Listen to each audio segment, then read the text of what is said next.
খুবই বৃদ্ধ এবং বয়স একটা মানুষ কান্না করতেছে এবং খাবারের জন্য উনি হাত পেতে আছে। মানে খুবই বৃদ্ধ এবং বয়স্ক মানুষ।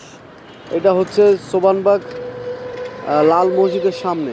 একেবারে বৃদ্ধ, আপনারা দেখতে পাচ্ছেন।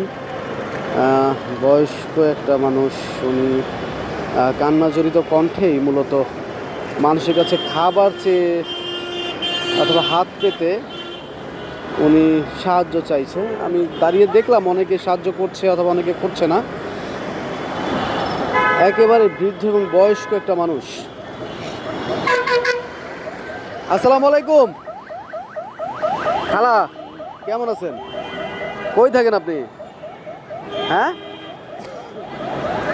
কই থাকেন? কোথায়? মোহাম্মদপুর থানা।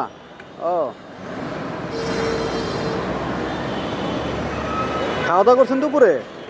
দুপুরে খাওয়া দাওয়া করছেন?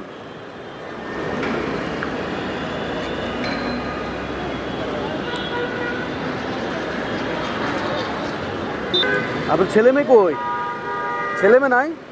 আচ্ছা, এটা নেন, এটা নেন, খাওয়া দাওয়া করে নেন। এই 500 টাকা দিছি, আপনি খাওয়া দাওয়া করে নিন। হ্যাঁ, ঠিক আছে। যার এদিকে দাঁড়ায় না, ওই যে আস্তে আস্তে সামনে যে একটু কিছু খায় নেন। ঠিক আছে, আল্লাহ হাফেজ।